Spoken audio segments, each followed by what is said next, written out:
Hi, everybody. Welcome to the show. It is the Sandy and Sean show. That is Sandy Clough. I'm Shawn Drotar. This is Mile High Sports.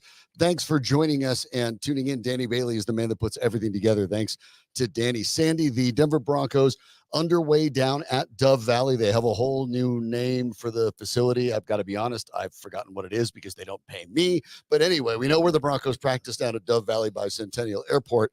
The OTAs are underway. This is the last one before mandatory minicamp. We'll hear a couple of things from Sean Payton in just a little bit. Spoke just about an hour and a half ago after practice wrapped up. Minicamps will go through tomorrow. This is the only time we'll hear from the coach. But you look at these mini camps, obviously, they're non-contact, they're drill-oriented, they're in units. It doesn't really look a lot like football. For people who've gone out and see training camp, for example, in the late summer, it looks nothing like that. That's not how OTAs work. So there are certain positions that benefit from OTAs more than others. Fortunately for the Denver Broncos, quarterback is one of them. Yeah, you get a sense of Bo Nix. I don't know how much you learn about the other two quarterbacks who've been around, and we've seen them in NFL game activity. Unfortunately for some of the teams they've played for previously, but we have. Oh, wait a minute. Them. Zach Wilson's beaten the Broncos before. He has. Not only once, but twice. Teams with Zach Wilson at quarterback and, frankly, Jarrett Stidham at quarterback. I don't think Stidham ever started a game against the Broncos, but the Broncos haven't beaten the team that Stidham used to play for in this decade so far. And they have not beaten the Jets in either of their last two games played at Empower Field at Mile High. And it is still called Empower Field at Mile High. I think so. You sure? Yeah, I feel like it. You checked 5 minutes ago? No, but I think it's the same one. But yes, quarterbacks, you learn something about quarterbacks. What did we really learn? I don't know. Running backs timing, can't be hit. Right. And there's no offensive defensive linemen, linebackers even, but maybe receivers and defensive backs. So let's look at that quarterback and the receivers. Obviously, we've talked a little bit about the receivers the Broncos have. Cortland Sutton is not there. Cortland Sutton's not expected to be there. We will find out in about a week when mandatory minicamp starts. At that point, the Broncos can start fining Cortland Sutton if he doesn't show up. And as we've been hinting for months now, is it $100,000? I'd have to look at exactly what it is, like but it can be substantial. Things will start coming to a head in a little bit when mandatory minicamp turns around, whether Sutton is there or not. And then we'll see if who's going to blink first, basically. But we've talked about some of the receivers, specifically Troy Franklin, the newest addition to the Broncos, drafted this year, the top receiver for Bo Nix in Oregon. And what we can learn is, yes, they learn the routes, they learn the timing. What we can see from the receivers is how quickly they'll break off the routes, how well do they know the route tree, how often is that timing set up with their quarterback. And with the quarterback, the thing that I think gets overvalued, right? You'll hear people talk about it in the OTAs, and they'll be dazzled by some long throw down the field or a tight spiral that hits a guy right in the numbers. Well, there's no pass rush. There's no defensive backs on the receivers. These are not those kind of drills. The quarterback should hit all of those. Quite frankly, at the NFL level, all of those. And they all have very strong arms. You don't get into the NFL, we'll say, oh, that guy doesn't have a very good arm. Well, in college, he had a great arm. It's just in the pros, that arm might be considered pedestrian. But guys with subpar arms don't make it to the pros. So you don't want to overvalue the highlights from OTAs. You're saying simply that you won't see many wounded ducks out of Dove Valley or in any other OTA session around the NFL, right? Because there is no pass rush. There's no such thing as throwing off balance. Although I suppose some quarterbacks still are able to throw off balance, even if they aren't getting rushed. They probably aren't starting. But especially teams with new quarterbacks, right? You'll hear all the sound out of those camps about, oh, wow, look at how tight these spirals are. Look at how targeted it is. Hey, we've had a lot of new quarterbacks around here, right, over the last 8 years, correct? Yeah. Going on 9 now. Mm-hmm. 13, and a lot of new quarterbacks. I mean, 12 are actually quarterbacks, but 13 I guarantee you that if you went back and looked at the footage and you looked especially at what was written and listened to what was said about them, they all looked great in OTAs. They all looked fantastic. And that started with Trevor Siemian and Paxton Lynch in 2016, and it continued even last year with Russell Wilson, who was, at least before the season began, being assiduously defended by head coach Sean Payton. Yeah, and obviously it didn't end up that way, but Payton had a chance to talk about his quarterback, Bo Nix. And as we said before, there's no quarterback competition. It's Bo Nix's job. Bo Nix is QB1. One of the ways you can know that Bo Nix is QB1 is courtesy of Troy Rank today, whose podcast can be found right on Mile High Sports. Troy does a terrific job on that podcast over here. Sean Payton hasn't compared Russell Wilson to Drew Brees or talked about any similarities. He hasn't. Because there weren't any. Jared Stidham. He was right not to compare. Drew Brees comparisons. No. I haven't heard a lot of Zach Wilson, Drew Brees comparisons. No. But today you might hear a couple similarities between, let's say, Bo Nix and Drew Brees. I would say mentally, he wants to know as much as fast as he can. There's he's the son of a coach. Now, Drew wasn't necessarily the son of a coach, but this group of quarterbacks in general are kind of like gym rats. They enjoy the process.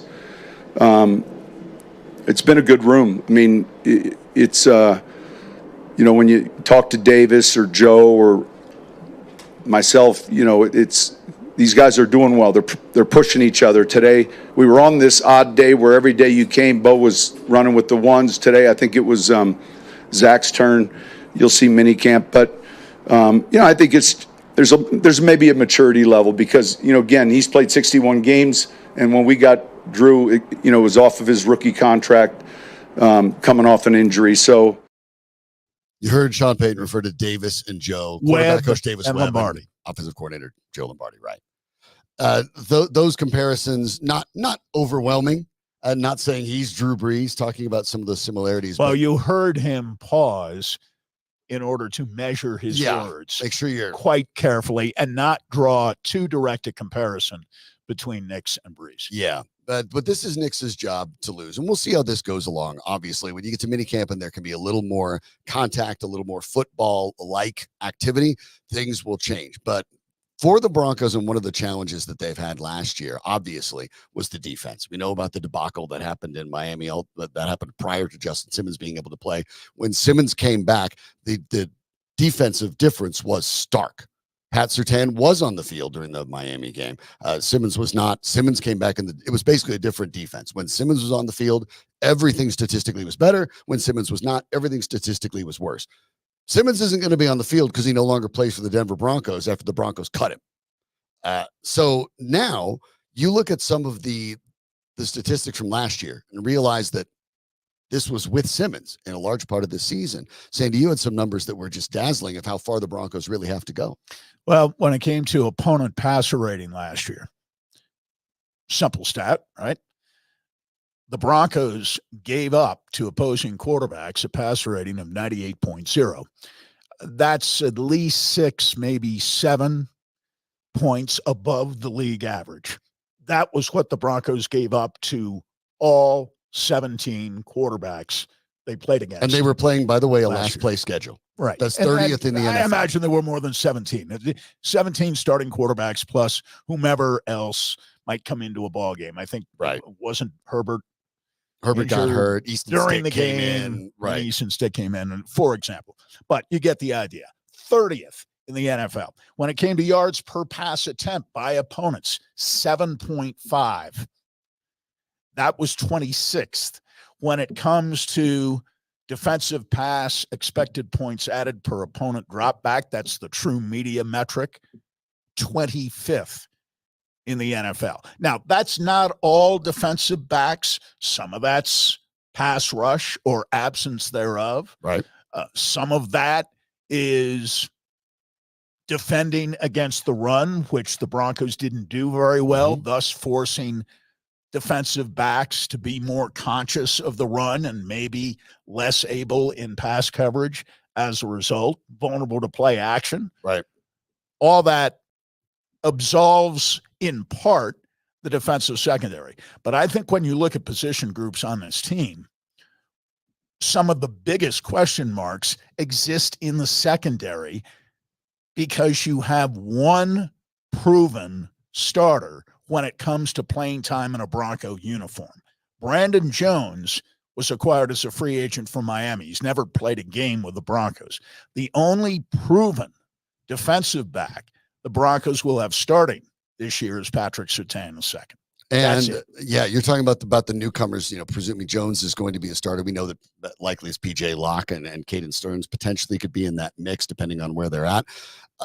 Well, Jones, wouldn't you think, for what they paid? Right. He's going to, as a free agent, 3 years, $20 million. He will be one of the starting one of safeties. them. And I think they're going to look at Stearns and Locke and maybe give them a shot and see if they may get the other one. Levi Wallace, the cornerback, brought in, veteran coming in to the Broncos now. And Wallace, depending on who you talk to, still has an awful lot of physical talent, but has not really been an elite cornerback, part of the reason he was available. And then the Broncos drafted maybe what they hope and what a lot of draft nicks feel is maybe one of the steals of the draft in Chris Abrams-Drain. They obviously need a lot of help because Damari Mathis, I think, got exposed in his second season. A lot of promise we thought in his rookie year, but it was a problem. The other guy to keep in mind for returners, though, Jaquan McMillian, who did a really, really good job, and as well, the former youngster there now finding his way back onto the roster. So there is some talent there. But there's some new faces, and you're expecting Jones and Wallace and Abrams-Drain to play big roles on this defense in that defensive backfield right out of the gate. That's a lot to ask when you see how different it was when it was the same starters and you just Justin Simmons or no Justin Simmons, of how much the whole defense changed. There's a lot of work to do in that backfield. The most intriguing addition to me is Abrams-Drain.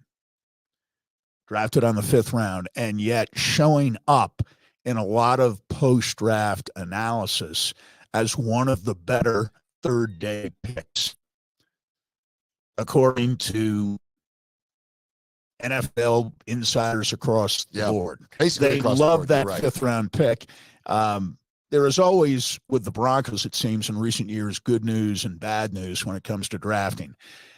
They miss a lot in the early rounds, but on day 3, they get their share of players. And of course, last year you talked about McMillan. He came out of nowhere. Right. So there's some talent there, but it's got to be able to be synergized in a way that it makes this defense effective. And without a Justin Simmons there, is it Brandon Jones they expect to help sort of be the quarterback of that defense, or is it somebody else? You know who the key guy is in the defensive secondary? Doesn't play, won't play it down.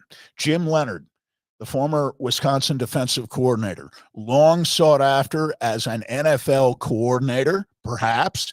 He is now the defensive secondary coach of the Denver Broncos, replacing Christian Parker, terrific young coach, who went to join former Bronco head coach Vic Fangio, who's now the defensive coordinator of the Philadelphia Eagles. Yeah, that's obviously an interesting changeover, a very good point in the way this comes together. And now all of a sudden for OTAs, at least with defensive backs, one of the position groups in which these OTAs do give the most benefit to. That's important because they're the last line of defense for a Broncos defense that wasn't all that good last year. You pointed out some of the reasons they weren't that good, Sandy, was because the pass rush was also part of the issue. Well, we'll get into the Broncos linebacker situation where they have a bunch of them. We just wonder how many are going to be impactful. But first, it's awfully nice outside. It makes you think about swinging the sticks around. Absolutely. And the weather is ideal for that sort of thing. And we, of course, residing in the greater Denver metropolitan area, think a lot about the city of Denver and all the golf you can play at 8 unique courses. The city of Denver this year has the perfect golf pass for you, whether you're just getting started or perhaps you played for a number of years, even decades. The practice and play pass is for those new to the game to practice what they've learned and transition it onto the golf course. The Learn and Play Pass 1.0 is geared toward adult beginners, people who have never held a club, players looking to advance their game. Then, if you've been playing for a while, there's the Learn and Play Pass 2.0, which is designed to be flexible for intermediate players looking to improve and fine-tune their game. If you're simply looking to have fun, and you should always be looking to have fun above and beyond everything else, the Friends and Family Pass lets you play mini golf or hit the driving range. You can bring up to 3 guests with you every time. Again, 8 unique golf courses in the Denver area, opportunities for all skill levels. Denver Golf is perfect for anyone. You can learn more about everything Denver Golf has to offer by visiting cityofdenvergolf.com. Come home to play, because Denver Golf is your neighborhood course. The Broncos situation at linebacker, of course, becomes interesting. Now, last year's draft pick, Drew Sanders, is injured. He's not going to be available anytime soon. Rookie Jonah Ellis out of Utah. And boy, if you go look up and down the Broncos roster, they really love those Utah guys. And for good reason, quite frankly. Jonah Ellis may be part of that pass rush. But when you look at the linebacking situation for the Broncos, specifically how it generates a pass rush, and this is something the Broncos focus on, because Baron Browning, originally an inside guy, moved to the outside. Drew Sanders, originally an outside guy. Broncos moved him to the outside. They've been moving inside guy in college. Yeah, inside guys in college. That inside to outside, which is a favorite Bronco move, regardless of the head coach's identity in recent years. Yeah, for whatever reason, generate more of that pass rush. Well, it didn't really work last year. 42 sacks for the Broncos. That's 21st in the NFL. Obviously, that's not all on the linebackers or edge rushers, depending on how you want to take a look at it. But the Broncos were not particularly high end in their talent, but they did get some things done by group. You look at the sack leaders for the team last year. Jonathan Cooper had 8.5, the former 7th rounder out of Ohio State. The next person in sacks wasn't even a starter, but managed to get 8 in Nick Bonito. Of course, Bonito, former 2nd rounder, a high draft pick, and a guy that started to really look explosive as the season rolls along, and that has value. Baron Browning was injured for a part of the year and finished with 4.5 sacks. That was good for 4th on the team. Defensive end Zach Allen had 5 to be in 3rd place. But then beyond that, you have to go down to PJ Locke, the safety, Alex Singleton in the middle with 2.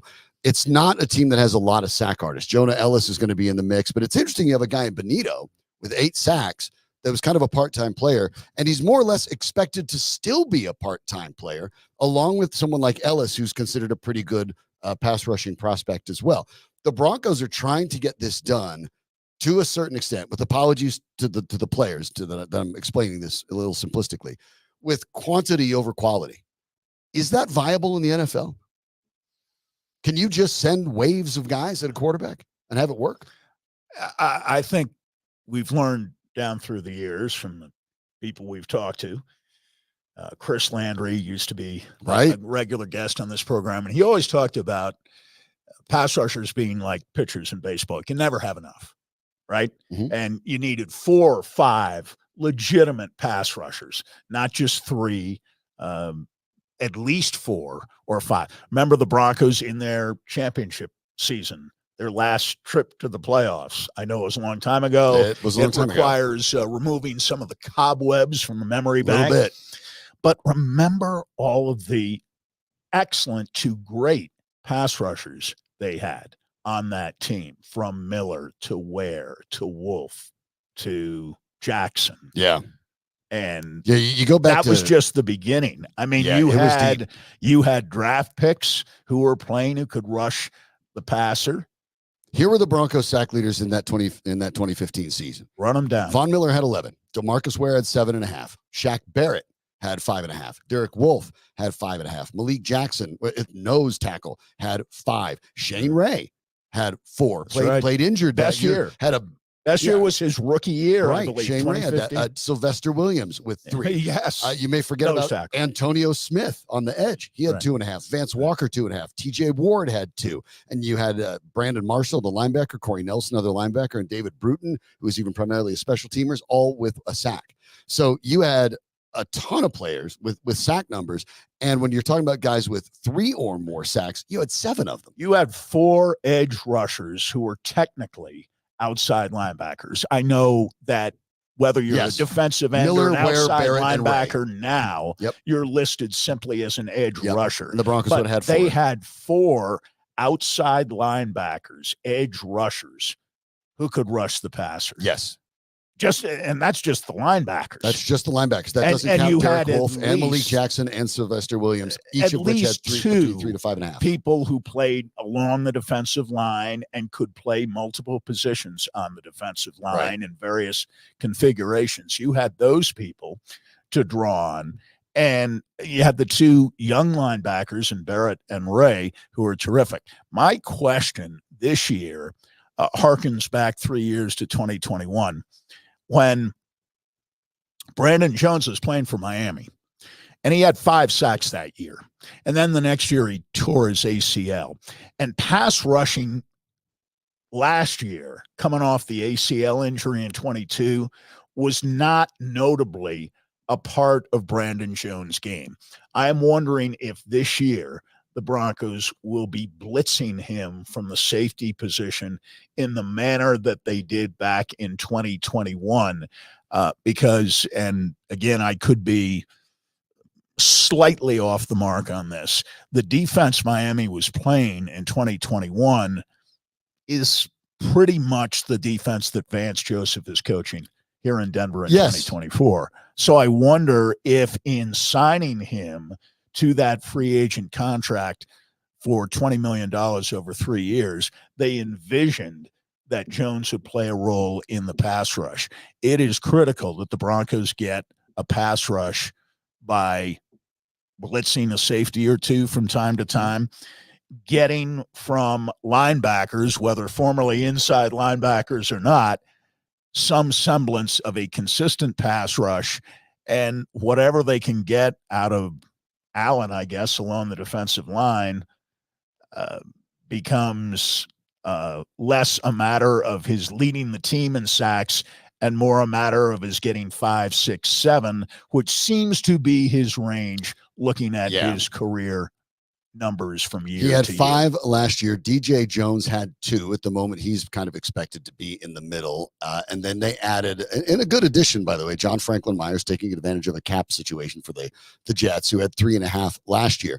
But that's not. There's not an array. He's not known for his pass rushing. He's known for his ability to stop the run, and that was an area of weakness for Denver big need. But he has had in his career in the 5 years 19.5 sacks, most of those with the Jets. But he's had a 6-sack year, a 5-sack year, and that was in 2021 and 2022. If it's in the 4 to 5 range, like you're talking about, I think the Broncos will be happy with it. But the player that they seem to count on, and the player that they did last year, that they were hoping to get back and waiting to see when he could kind of be unleashed, was Baron Browning. And he's the best pass rusher they've got. I think he's the most talented when healthy. And that's often a question with Bronco defenders, particularly with some of these linebackers. So you mentioned Jonathan Cooper going on the 7th round. The only reason he went on the 7th round was because he had a heart issue at Ohio State. Otherwise, we expected to be a 3rd or 4th. But Browning also played at Ohio State, and I dare say he was a healthier player at Ohio State than he's been to date with the Broncos. Yeah, it's kind of been flipped for Cooper and Browning, but Browning's explosiveness is still there. And at the age of 25, there's a lot of reasons for optimism. Coach Sean Payton had a chance to talk about Baron Browning. This from, again, our friend Troy Rank. Conversations a day, and I don't know if we had 5 the first half of last season because you're trying to get to know everyone, but he's much further along. There's a confidence about him. He reminds me a little of an Ohio State player we had, Will Smith.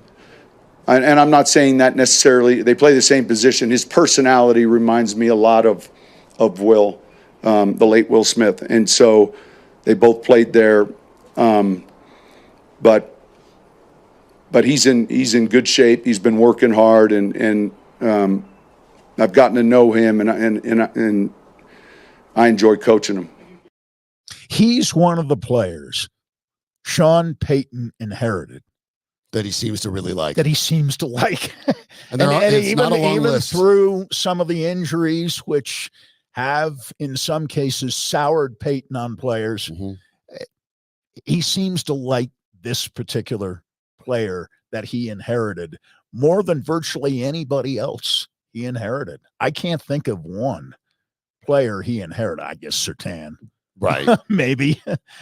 Although Surtain didn't have his best year. He gets a little more of a what Marty Schottenheimer, the late great Marty Schottenheimer, used to call that gleam when he's talking.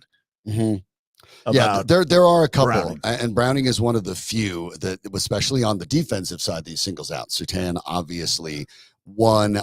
I do think that the other one, when you think of what he said about him last year, I think he doesn't believe he's a star, but I do think that Sean Payton likes Jonathan Cooper a lot. I think he likes that same mindset and realizes there's a value there because Cooper is a grinder. Well, he likes his Ohio State linebackers. Yeah, well, there's a good reason. There's a pretty good history of those. Got one going into the Hall of Fame this year for the Denver Broncos in Randy Gradishar. So, yeah, for the Broncos, for the linebacking core, the Drew Sanders injury hurts because Sanders is so rangy. Although interesting for the Broncos, again, that they had switched him to the outside in the early going of this season when it got to the OTAs, because Sanders' side-to-side range to me is of immense value to the Denver Broncos. And I'm a little bit surprised that they wanted to go away from it, but perhaps that's actually an indication that Cody Barton, who the Broncos did bring in and sign, who is an experienced and pretty darn good player from, hey, guess what? Because they look at Utah guys.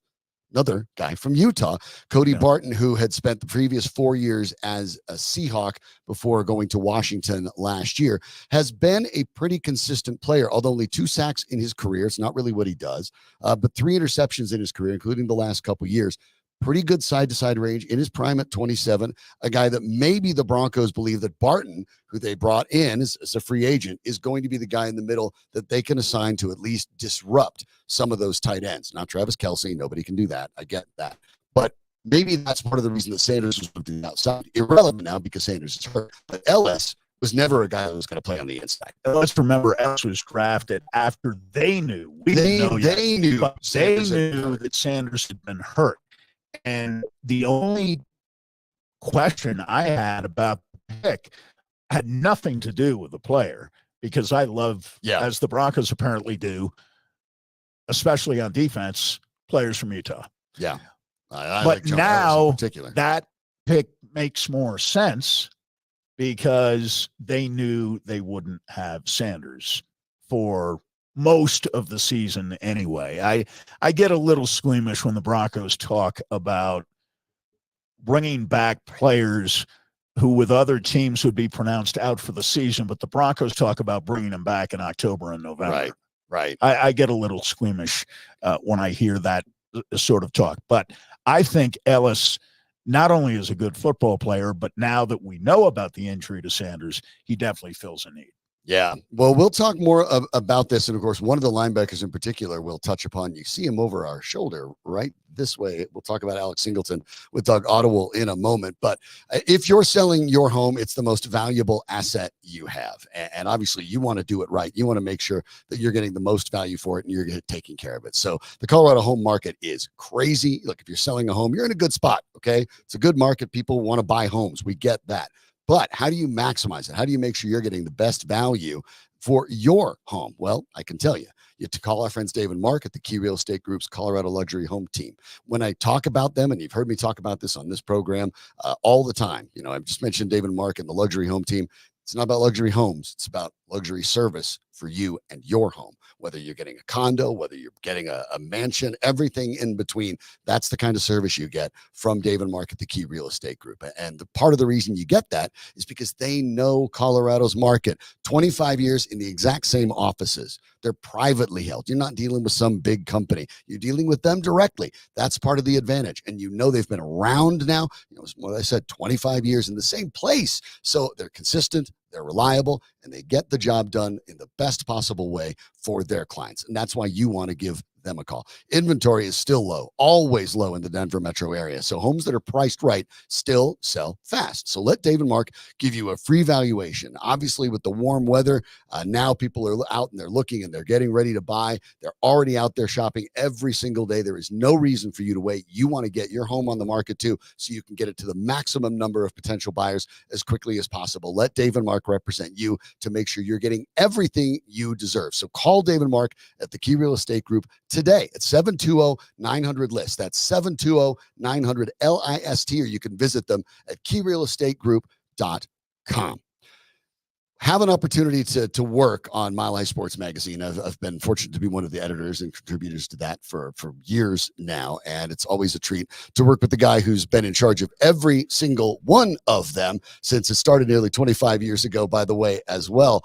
Mile High Sports, Doug Ottewill, the editor-in-chief of Mile High Sports Magazine. You see overhead, alert observers yesterday. If you were watching yesterday, you might have seen these two new magazine covers. This is our new golf issue. You can go get it today. And Doug, thank you for joining us. Can you tell us a little bit about how it came together when we put this golf issue together? There were a couple ideas that we had in mind specifically, and maybe we'll talk about a couple of these guys on the cover. Yeah, I think to start, we're lucky to live in a state that golf is just kind of one of those things that happens all year. So we try to use the beginning of summer to celebrate it.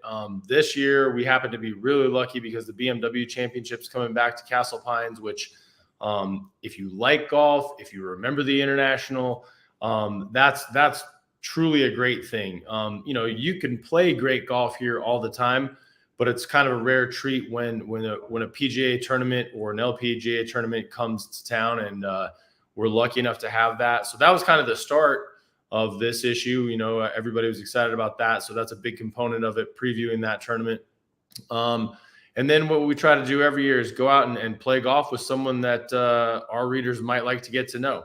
And as you mentioned, bringing me in, Alex Singleton was that guy this year. So we had a great time playing 18 with him. So that's the 10,000 foot view anyway.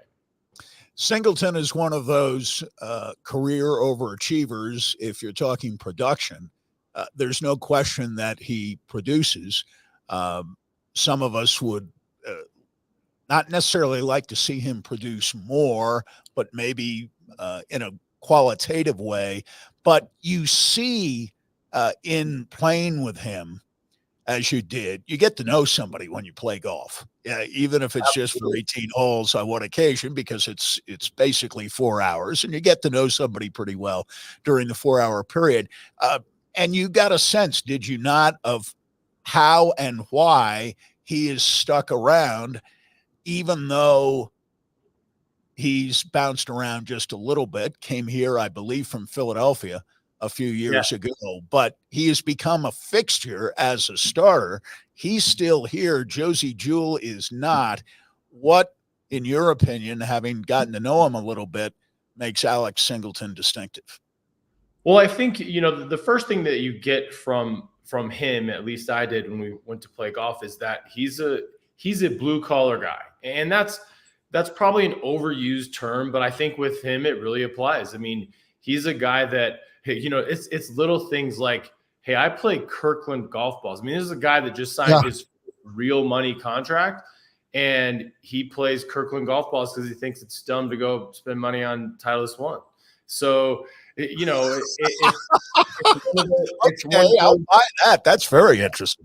It's a little thing that tells you a lot about somebody. And so that was kind of one of those first observations. But, when you look at Alex Singleton's numbers, and I did as I was doing research for the story, he has never had a season professionally in which his tackle total did not go up. And there's not a lot of people in sports that you can say that, especially one that's played for 6 seasons. I think he has a great understanding that he came into professional football as a long shot. And he has this approach, and he talks a lot about it. He talked a lot about it in the round, and it wound up being in the story, that if you're a first rounder, you're going to get 3, 4, maybe more chances to show that you're not good. In his case, he only would get one chance to show that he was good. And when he was signed, he was signed as a free agent with Seattle in 2015, didn't make it, got bounced around to a couple places, New England, didn't make it. So he ended up going to Canada, which, as he pointed out when we were talking, is not an easy place to land. I mean, the numbers alone, there's just not many guys that play in that league. So he went there, he stuck, he excelled. And then even when he did get noticed by the Eagles, he didn't get to play much. The only reason he got to play was because the starter went down. I want to say it was week 6. In the very first game, he had a pick 6. So he talked about how he has this mentality of he's never going to get more than one opportunity to prove himself. He has to prove himself anytime he gets the one opportunity. And he's seemingly done that his entire football career. So I thought it was really interesting, his approach. I asked him if he plays with a chip because he never got recognized early on or because he wasn't drafted highly. And he kind of dismissed that notion. He said, everybody that plays this game plays with a chip. You kind of have to manufacture a chip just to stay on top and stay, as focused as you can. But he's always looked at it as like, hey, this was the lot in life that I've been given, or at least in his football life that I've been given. So if I get an opportunity, I have to seize it. And if I don't, I know that that's where the road ends. And he's seemingly had a streak of seizing opportunities. Yeah, 177 tackles last year, third in the entire NFL. And we talked a little bit about Baron Browning, guys that Sean Payton inherited that he seems to like. Alex Singleton's role was never in doubt in this offseason. I think that there are things. One of the few off seasons about which you could make that statement. He sits in the middle and he hoovers up a whole bunch of tackles, and that's exactly the plan. But you are right, because you talk about tackles behind the line of scrimmage over the last 3 years when he's actually been able to not be as much of a special teamer. They've gone up every year, along with the tackles as well. So that is fascinating, and it's a great read. But obviously, he's not the only person. We have two covers on the golf issue, and the other one maybe even more distinctive when it comes to golf, Colorado's own Wyndham Clark, who we had on, same thing, this last year. He was on our golf cover about a week before he went on and won the U.S. Open. Now he's coming back as the defending champion of the U.S. Open up at Pinehurst. That will take place on the 13th. Next week. Yeah, so it's coming up here. Wyndham Clark in an interesting situation to see a guy that was kind of, for most golf fans, out of nowhere, then wins the U.S. Open, and now, of course, he's a force to be reckoned with on the tour, and he's one of Colorado's own. It's a kind of a fun opportunity to revisit with him as well. Yeah, and it's funny because this is where I kind of date myself, and maybe both of you guys too, because I know you were involved very early on in the magazine. We started way back when we used to do the round tables with Sandy Clough. But one of those early issues, we had a small feature on Wyndham Clark at Valor, being a great high school golfer at Valor Christian High School. So it really was kind of that full circle moment. And we interviewed him right after he won his first PGA Tour event. And then a week later, last year, he won the US Open, like you said. And so to see that was really exciting. And it's kind of, golf is such a, you talk about making it in football like Alex Singleton did. I think making it on the PGA Tour has got to be one of the hardest feats in sports. And here was a guy that was very good in high school, obviously, very good in college, and still kind of kicked around below the radar for a long, long time before he ever sort of became a household name. And I would make the argument he's probably not a household name outside of Colorado just yet, unless you're very in tune with golf. And obviously now he is one of the elite players on tour. And I didn't do the interview. Vanessa Hughes did it, and she did a great job. But one of the things that she and he talked about was his change to the mental approach to the game. And I think any of these guys that play on the PGA Tour or are trying to play on the PGA Tour obviously have all the physical tools. They all can hit it forever. They can hit all the shots in the bag. I think the difference is, what kind of guy are you? What kind of competitor are you when you're down one with 2 holes left to play, or when you're up one and you got to make an 8-foot putt, as he did at the U.S. Open to win last year? That's all mental. And I think he talks about his growth as a player taking place between the ears in the last 2 or 3 years, far more than any other aspect of his game. And I thought that was it was both interesting and both a good reminder for all of us, golf hacks that have hit a good shot practically every round, but don't hit them all round, that it's a mental game. And the guys that are the best at it are the ones that have mastered that part of it. Yeah, it is really kind of intriguing to see how that works. I was with you for a minute because for a second you think has a good round every. I'm like, okay, one shot around. Yeah, I have one shot around. That's it. But we're talking to Doug Ottewill, the editor in chief of Mile High Sports Magazine, and Doug, maybe the most fun part of the magazine, especially if you are a golfer. This is the one that's actionable for you. We've done something new this year. We've now selected the 25 top golf instructors in the state of Colorado, except when I say we, I think we just meant we put in the magazine, because one of the things that's impressive about this list is it's not the kind you think of where their company's paid to put them in or whatever. There's a very special reason that these 25 are in this magazine. Yeah, and I'm glad you made that distinction, because that is what's great about this list.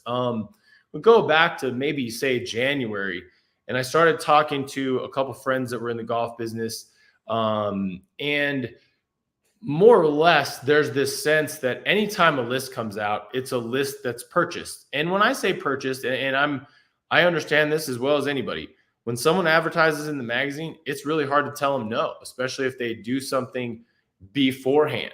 So we worked with this group, and basically it's not an official group. I'll call it a third party, but they essentially said, we want to come up with a list of the best golfers, or golf instructors. And we don't want this to be done by a publication. We don't want it to be done by advertising dollars. We want it to be done by people who know who the best instructors in the state are. And I made the point of saying, yeah, that's a hard list for your average golfer to come up with, because in my lifetime, I've probably had, 10 golf lessons, and 8 of them have been by one guy and 2 of them have been by another guy. So it's really hard for someone who just golfs to identify. They can say who their instructor was, but to have a relative approach to coming up with such a list, I think you have to be in the industry and in the know. And so that's what this group did. They circled the wagons, and they got as many people as they possibly could to weigh in on this, so long as they were qualified to weigh in on it, and came up with the list. And I think if you're interested in being a good golfer or a better golfer, or even if you're starting out, this list has those answers for you. It's the 25 best golf instructors in Colorado, and each one of them sort of goes through their bio a little bit for us. They tell us their areas of specialty. There may be a coach that's on the list, but maybe not quite suited for your game. They may be suited for beginners, or maybe suited for guys that are trying to break par.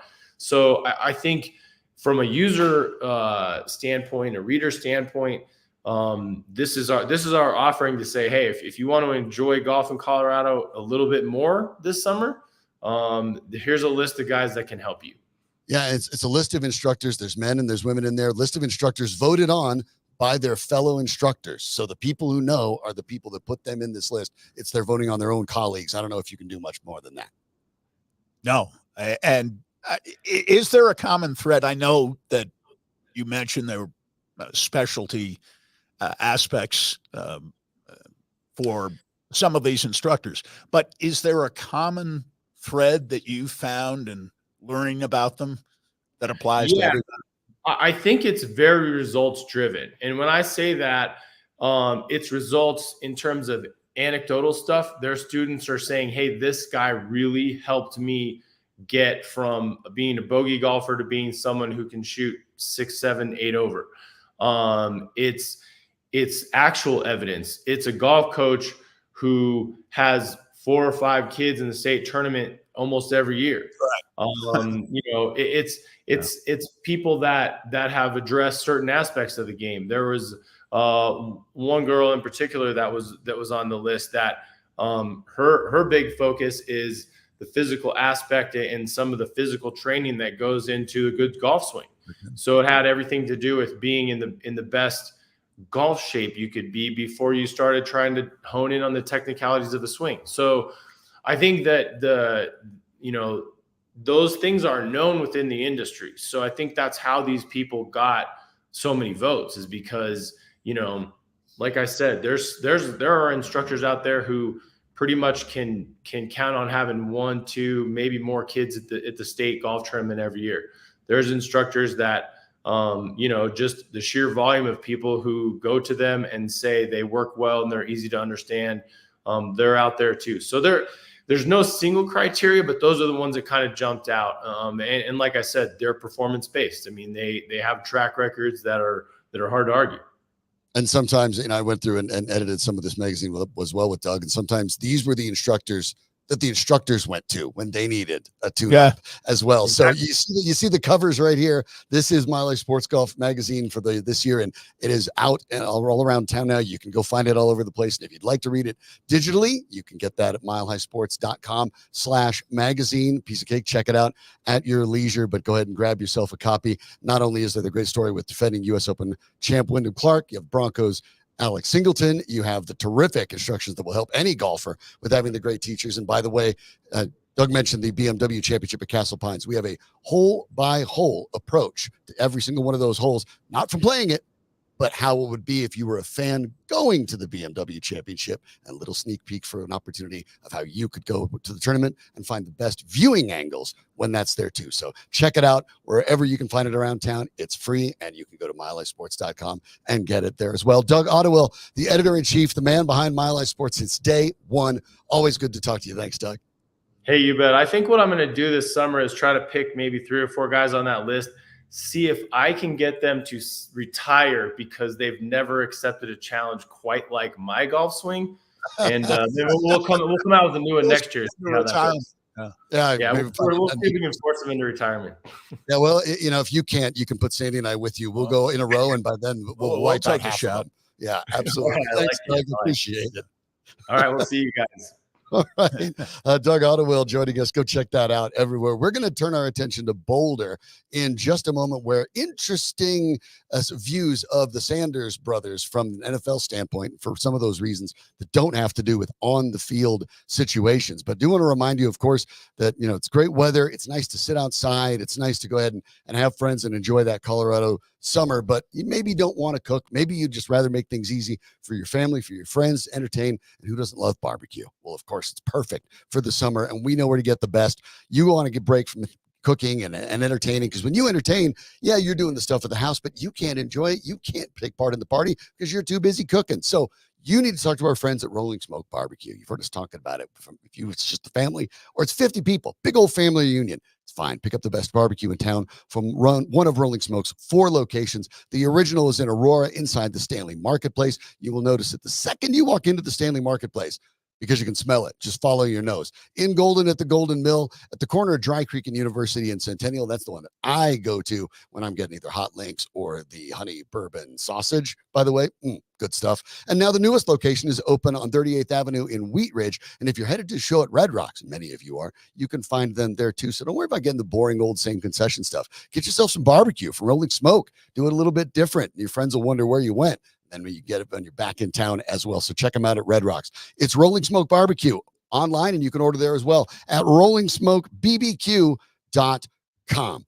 Sandy, up in Boulder, a couple different situations. Now, we talked yesterday about the FPI rankings that ESPN has, that has the Buffs ranked 36th in the country. But as you correctly pointed out, in many ways, it did not compute because they were not even 6th in the conference. So that a little weird, but nevertheless, a lot of it comes back on the offense, and that comes with Shedeur Sanders. Now, good news on that front, ESPN, when looking at the quarterback situations for the 134 teams in the FBS schools, they had the Buffaloes and Sanders primarily. They didn't even bother with the backup because that's the way it goes.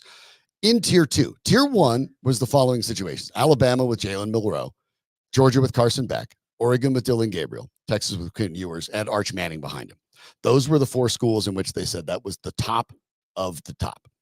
But in that tier 2, Arizona's Noah Fafita, Kansas's Jalen Daniels, Miami's Cam Ward, Utah's Cam Rising, and Shedeur Sanders. That doesn't feel wrong. And even the authors at ESPN said, numbers-wise, you could make a compelling case for any of these starting quarterbacks to reside in our top tier. And frankly, you could flip this group with the one above, and it would only garner a few ugly looks. Does it seem to you, as we read this offseason bit of quarterback analysis, and these are obviously the leading Heisman candidates going into the coming season in 2024. Does it seem to you that Carson Beck at Georgia appears as a top quarterback on almost every list. Now, Yes. here he has some company.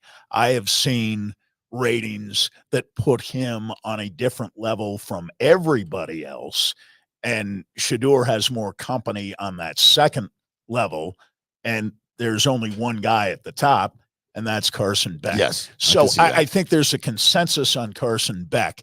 There is a bit more the difference when it comes to opinion on a lot of the others. And I thought Sean Keeler had an intriguing column in the Post today about how Shiloh Sanders' problems that have come to light legal problems recently, legal problems, bankruptcy that stem from may have an effect on Shedeur Sanders' draft standing.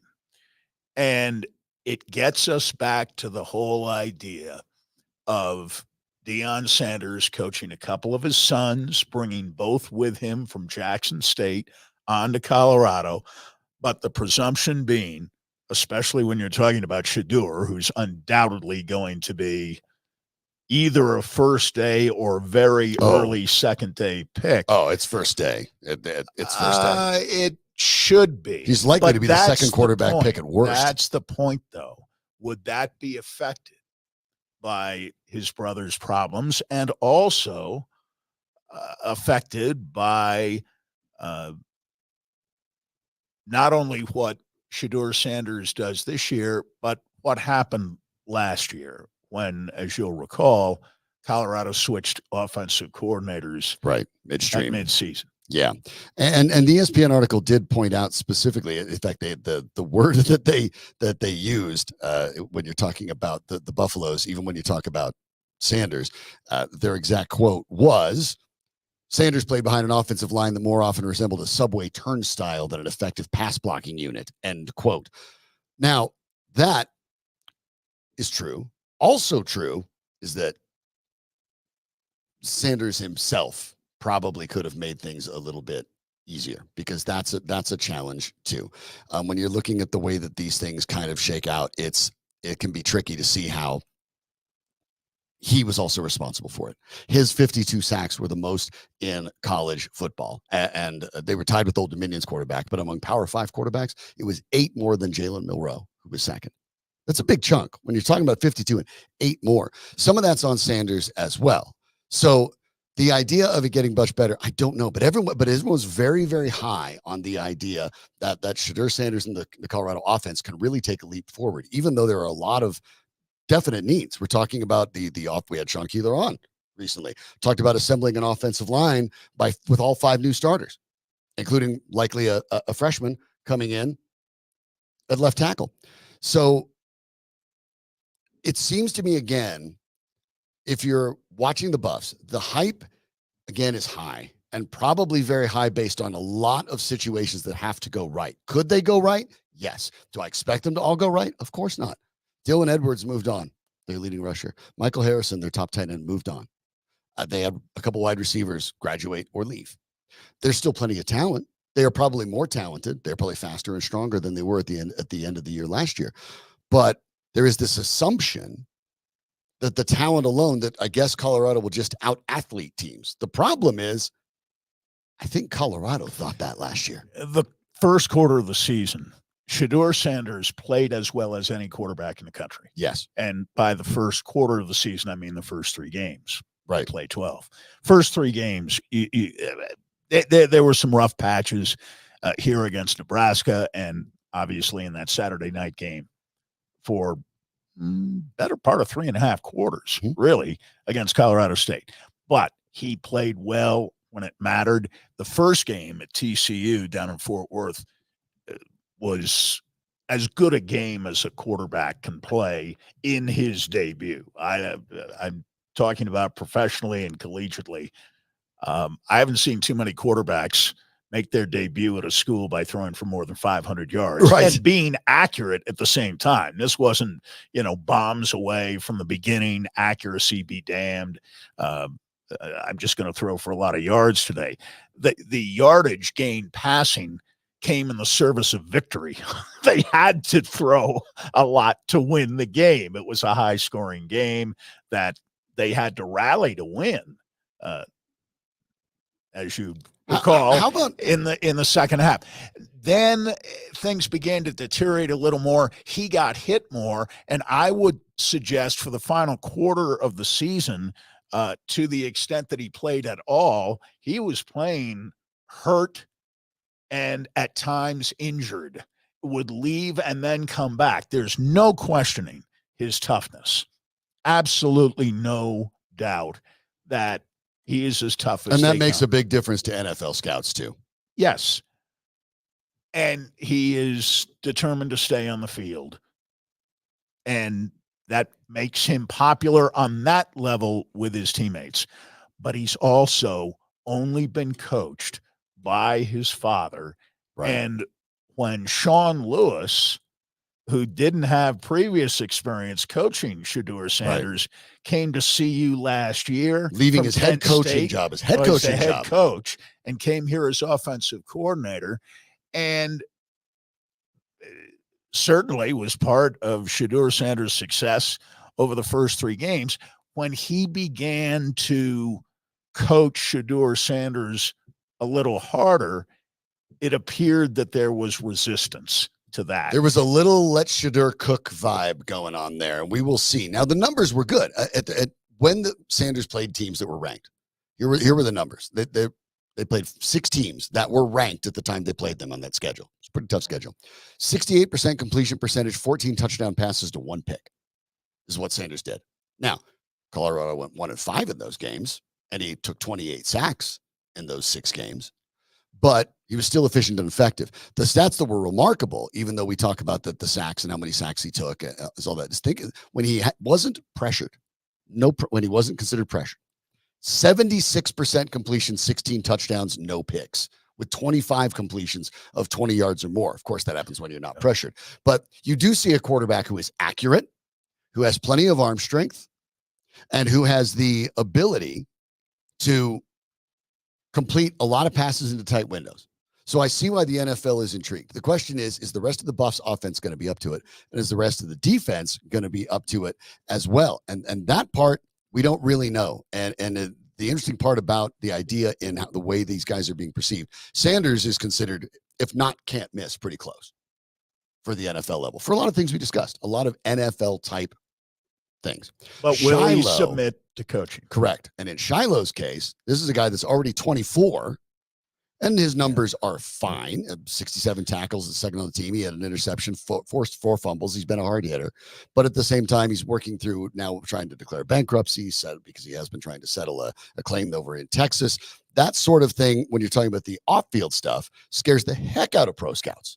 Absolutely. They look to at the point where he will not be on draft boards on certain draft boards, cases, probably so. And he will not be on the board. In Shedeur's case, the talent is enough that the fact that he's only been coached by his father or by people that he's seemingly been okay with, that's let him cook, is one thing.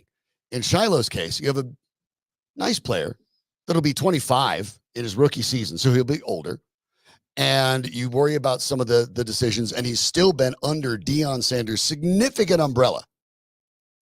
And that's where some of the questions are going to come up, because I think for a while last year, Shiloh Sanders was maybe can be considered as much as maybe a second-day pick. And now you're not really sure. Probably not, unless he's absolutely lights out. Someone will take a chance on him, but things have got to get right. He's also a safety, not a corner. Right. And how much of the question is for this, and that's the major challenge we've talked about with Colorado, is if Colorado goes well, and I put getting well as being in a bowl game. I don't think you have to be in the playoffs or anything. I think get to a bowl game, take a step up. If you go in 2 years from 1 win to a bowl team, hard to argue with the results. So I think everything is fine there. But if they don't, and if it ends up being, as Sean Keeler put it when he's on this program, there's Deion Sanders and his sons and the guys that are basically his sons, and then there's everybody else. That's when there's a problem. This has the opportunity to devolve into something of a circus, and that's what they need to make sure does not happen.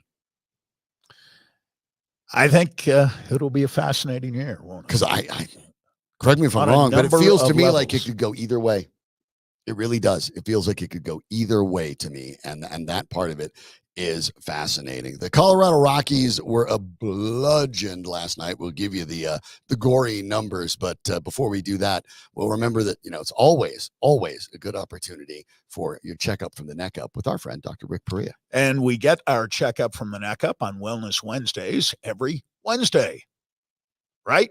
Makes sense. 5:30 every Wednesday afternoon on Mile High Sports Radio. You'll hear from the good doctor, whom I've known for almost 11 and a half years now, and he is terrific, one of the foremost performance psychologists in America. He works with a number of different groups. He's worked collegiately with schools such as Alabama during Nick Saban's time as head coach. He has worked with a number of professional football teams as well, including the 2015 world champion Denver Broncos. He's also worked in the past with the Rockies and Nuggets on their way to either playoff years or championships.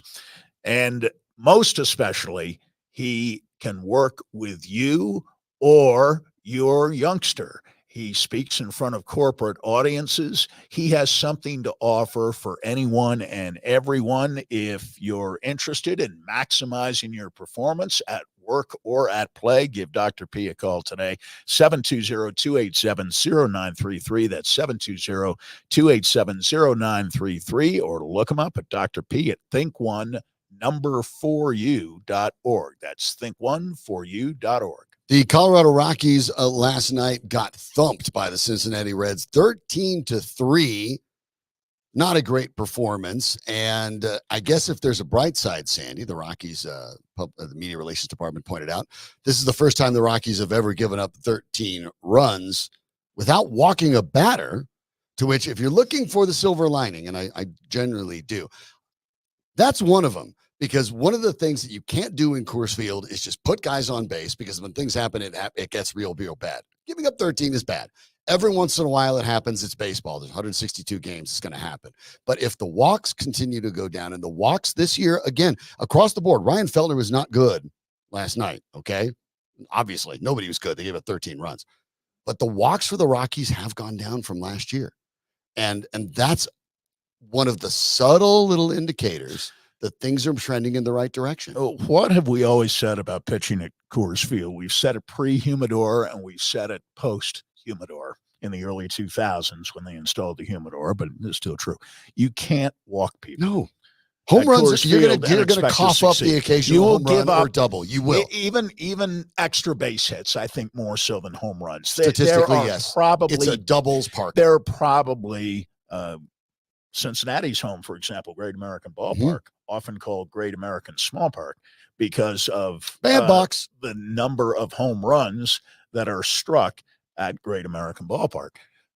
But as an extra base hitting haven, Coors Field is statistically number one, the greatest park in the history of baseball. Yeah, greatest extra so you base can't give ballpark. The free base runners to anybody. So a rough game by the Rockies there, but not walking is a good thing. But it is a good thing. Make them earn it. I think with the Rockies, what's interesting now that they played 59 games this year, 21 and 38 overall. That almost a third of those games have one way or the other been blowout games decided by 5 runs or more. And their record in those games is 5-14. That would be concerning to me. In 1-run games, they're 6-10, which isn't great, but it's better than 5-14. Yeah.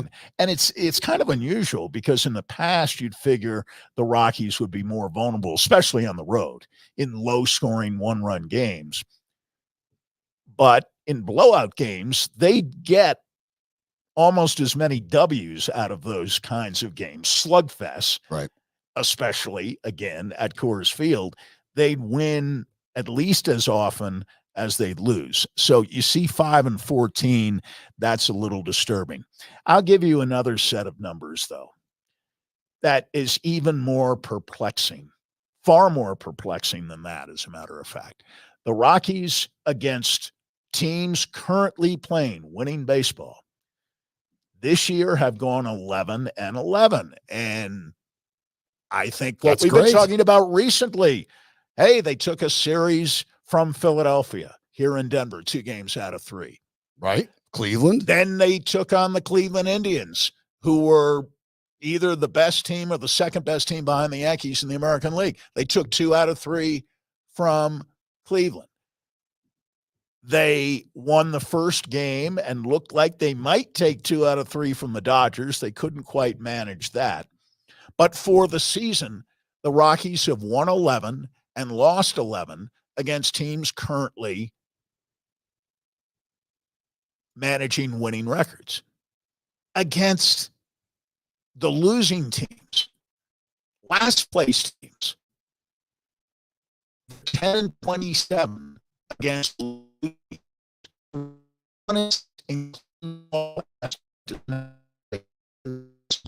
teams. They have played, and I understand that 19 of 30 Major League Baseball teams are 500 or worse, an unusually high number. So they've only played 22 games against winning teams, and they played 37 against losing teams. That may change a little bit between now and the All-Star break, between now and the end of the season. But it's curious to me that against losing teams, against whom they played 37 games, you would think they would fare well, especially of late, but the record is still 10-27. And that to me is inexplicable. The one-sidedness of the game last night was surprising. But remember, when the Rockies had that streak going, they lost 2 of 3 games in Oakland. Now, Oakland isn't in last place anymore, but they were at the time the Rockies played them in the American League West, and Oakland took 2 out of 3 games from the Rockies. But, the Rockies sweep the defending champion Texas Rangers. Right. Right? Their first Defending series world win of the champions. season. Now, Texas happens to have a record slightly below 500, but still, they swept the defending world champions. But against some of these losing teams, Miami, they got swept. Miami has a worse record than the Rockies do. Right. Miami swept the Rockies out of a series down in Miami a few weeks ago. Kris Bryant, it just doesn't make a lot of sense. No, Kris Bryant ends up feeling sore after the game Sunday in LA against the Dodgers, does not play, is now back today with a sore back. We saw a clip earlier in the program from our friend Troy Rank, who does a terrific podcast here at Mile High Sports, and I'll tell you more about that in just a couple moments. But he got on his social media and on Twitter, X, whatever you want to call it, brought up a very good point that I think the Rockies are, at least Rockies fans feel like. We'll see what ownership does. Injuries stink, Troy writes, but Bryant is aging in dog years. I just don't see how it makes sense to keep him on the roster after this season. Now, I get the frustration, and I do get the frustration. And this isn't the same as, say, the Russell Wilson dead money with the Broncos, because baseball doesn't really have a cap in the same regard. The money's all guaranteed. It's gone. Moving on from Kris Bryant nets you nothing. There's no point. He gets all of it. The day he signed it, he's going to get all of it. So if you're the Rockies, unless he's causing trouble in your dugout, I don't think you move on from him. I don't think you just let him go. It's not really going to work if you're Kris Bryant, to come to an injury settlement of what? He's hurt. He's hurt. He's in his 30s. What's he going to settle for? You're stuck. You made a bad move. Okay. C'est la vie. When he's available, play him. When he's not, he's not. And the Rockies are going to have to deal with that. And there's really no way around it. They made their bed, and now they're going to have to lay in it, all $182 million of it. But there are good signs. We talked about Ezekiel Tovar yesterday and how he's by far the most untouchable player on the roster. Maybe the previous young untouchable player on the roster, Brendan Rodgers, for a long time considered to be the prize of the Rockies minor league system. Played well last year when healthy. Now seems to be coming around as well. In the last 12 games, Sandy, 319 batting average, pair of home runs, 8 ribbies in 12 games, and an 887 OPS, on base plus slugging. And in 11 of those 12 games, he's got a hit. So he's playing very good. He's playing good defense as well. And now the batting average up to 270. It wasn't all that long ago. He was in the Kris Bryant territory. Now hitting second seems to be comfortable. 2 hits for him last night.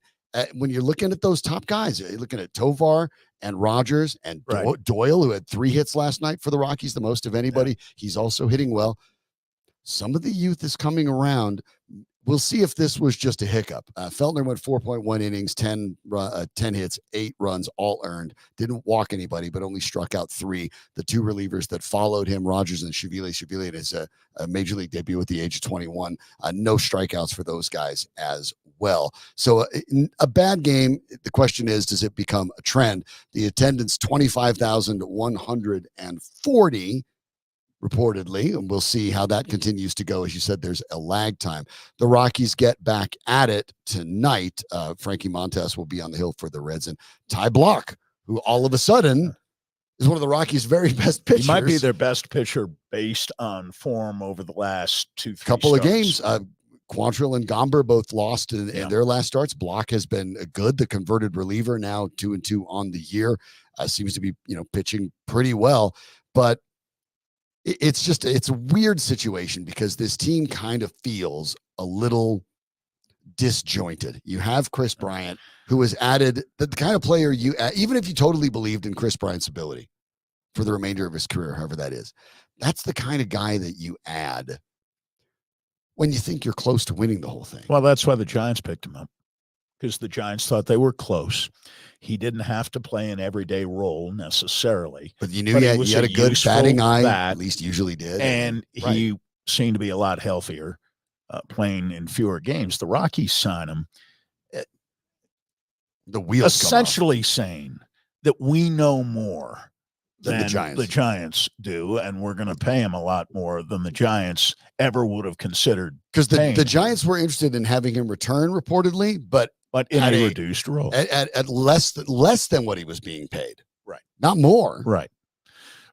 And, hey, the Giants don't get everything right. They're 29-32 right now, and they're in third place. Correct. But you know what?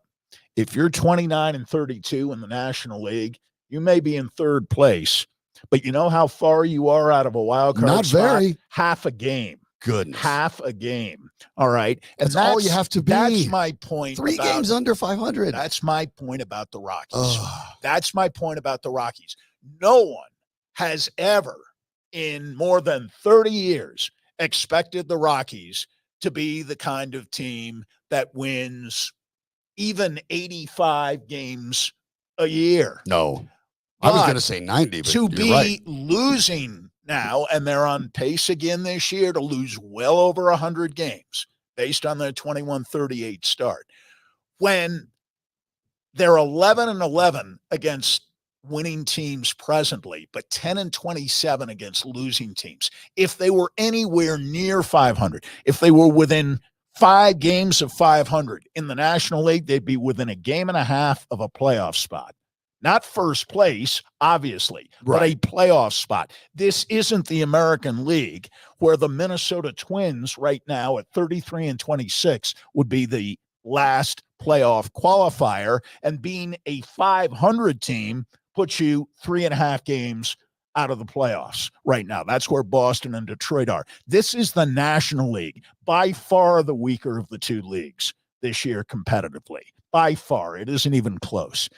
And if they were just within 6 games of 500, okay, Cincinnati 27-33. You're 2 out. They're 2 games out of a wild card spot. The Rockies are 7.5 out, and it might as well be 27.5 out. Yeah. The Giants have lost 5 in a row, by the way, and they're still only a half game out. For the Rockies now projected, at least that their win-loss record holds up, they'd go 58-104, better than it thought might look earlier, but it's still another 100-loss season, it looks like, on the way for the Rockies. We'll find out if they turn things around a little bit more tonight. Want to remind you before we go to the end of our program, we talked a little bit about Troy Rank there and the podcasts that are available. Some of you are subscribed to the Sandy and Sean Show, and thank you, by the way. You can just get, if you're watching it right now on YouTube, you just look, there's a button. It's right down there. You just click subscribe and you'll be able to get that as well. But the podcast, there are so many of those. We thank you for listening to us, and there's so many other great options at Mile High Sports, all on demand that fit your schedule. Brian Blackburn keeps you up to date with what's happening on the Nuggets with the terrific Pickaxe and Roll podcast. Arif Dean is always on the ice with the Avalanche. Check out his podcast, Hockey Mountain High. And Mile High baseball fans, I know you're out there and you're suffering and it's hard, but you can get the latest on the team and in-depth on the Rockies with Drew Kreisman at the 20th and Blake podcast. And of course, you're worried if you're a Broncos fan, is Bo Nix going to be the answer? What does that answer mean? You can always get the latest on that and more at the Broncos podcast with Troy Rank, as our friend from the Denver Post is featured on the Mile High Sports Podcast Network. There's all that and so many more. Just search Mile High Sports wherever you get your podcast and get all of them. Subscribe to every single one of them. Then they're on your convenience, whether it's the off season or the middle of the season. We have you covered over at Mile High Sports.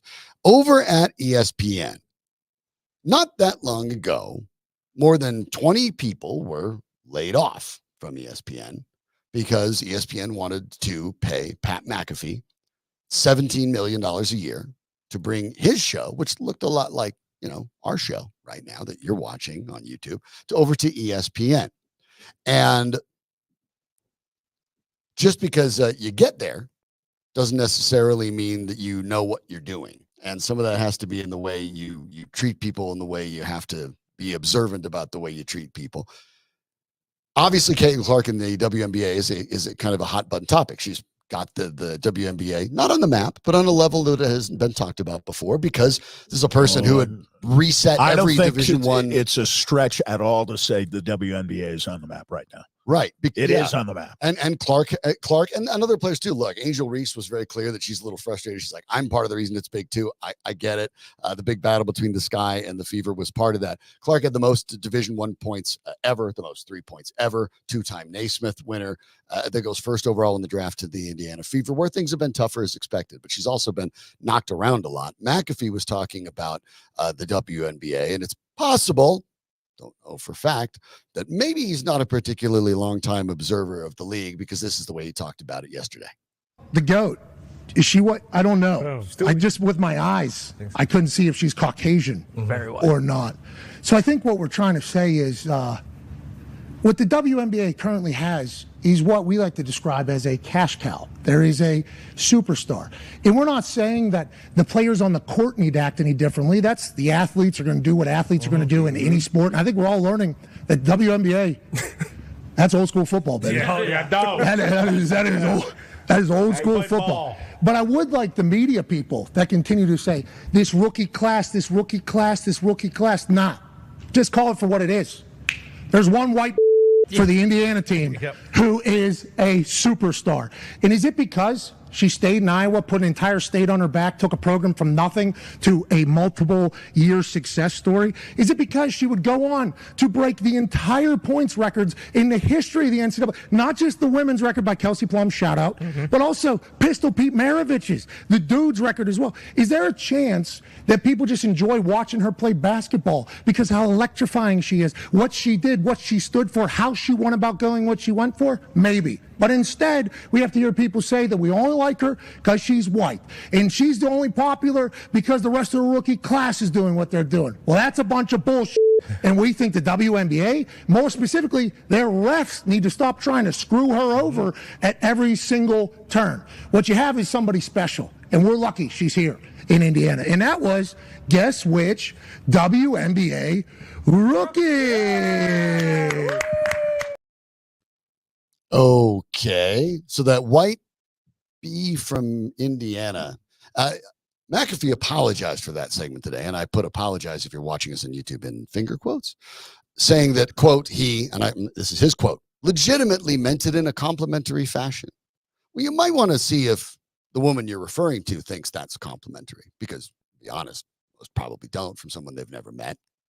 And over in the last couple days, and this has been at ESPN, we watched Stephen A. Smith get served a massive helping of crow from Monica McNutt, who correctly called him and Shannon Sharp out for some very silly WNBA activity, and basically claiming in Smith's case, he's the one that put the WNBA on the map because he's had players talking about it forever. And McNutt correctly pointed out, you had this platform 3 years ago. You could have been talking about it. You didn't.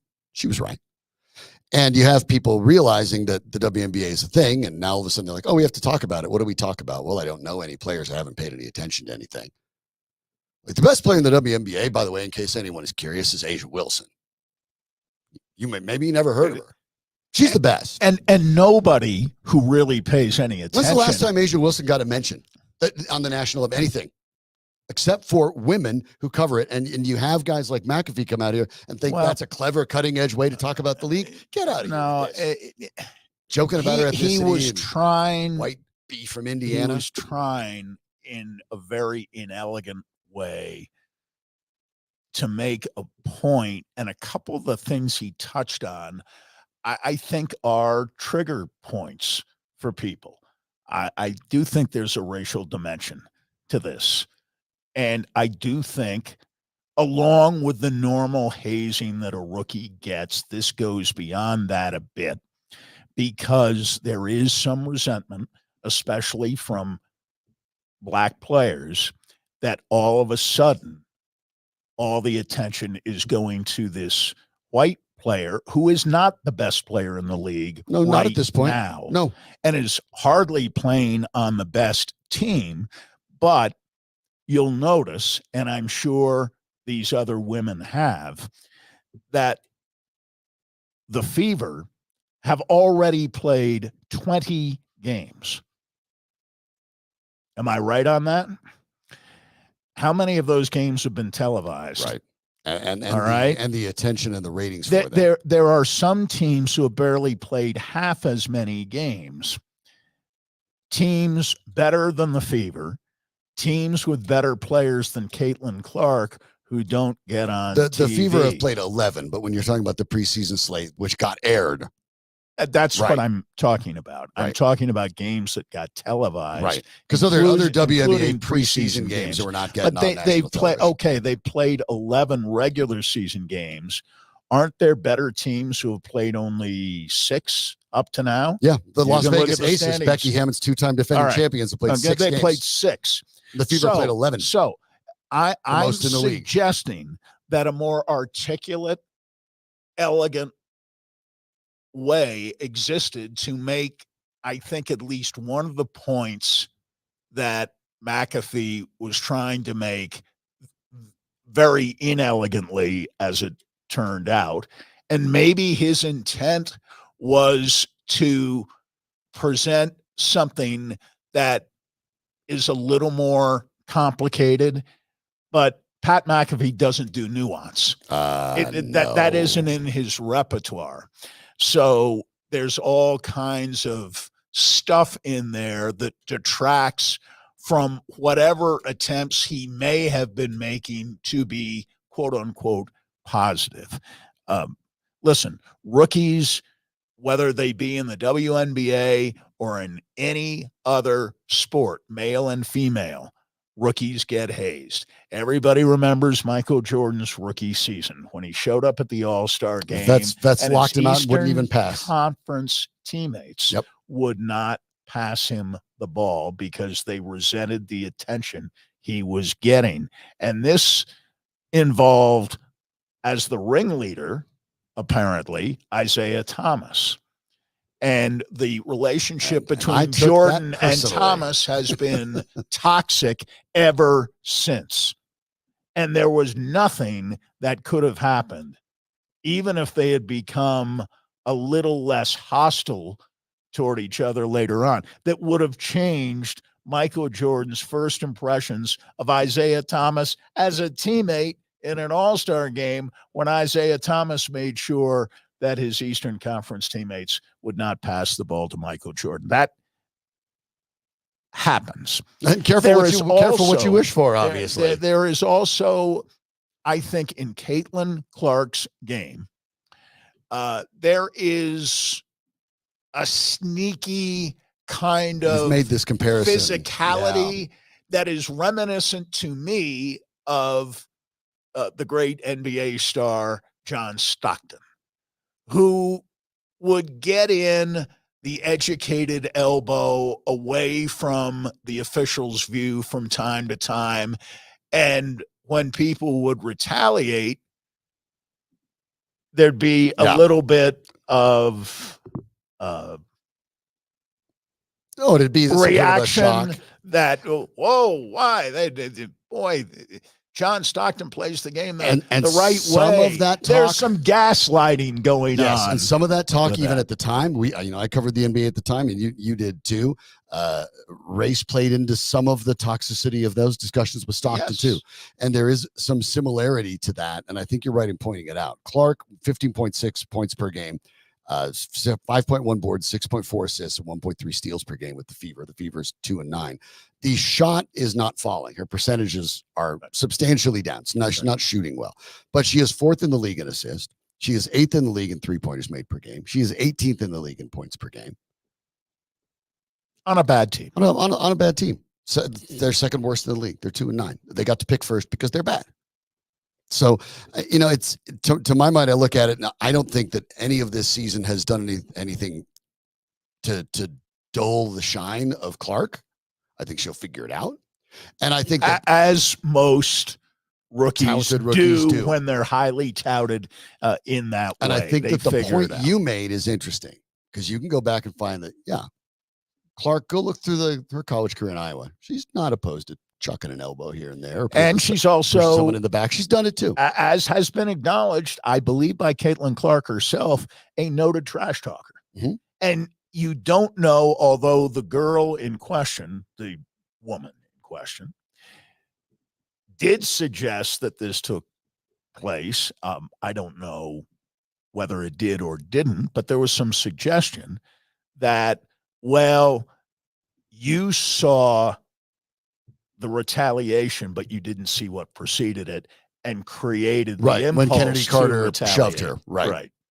When Carter shoved her, Carter said later on, well, you didn't notice what precipitated. Because you get one, that's one of the challenges. You get one the 5-second clip on the internet. You get the one who, if you didn't watch the whole game, who retaliates. And that was the Stockton thing. Now, here and there early in the game, a little elbow in the ribs when no one's looking. Right. And so I understand some of the reaction, and I think it's been overheated at times when, there's a suggestion, well, you've got to protect Caitlin Clark. Yeah, what does that mean? From a foul like that, which was over the line, but they called it wasn't a shot to the jaw.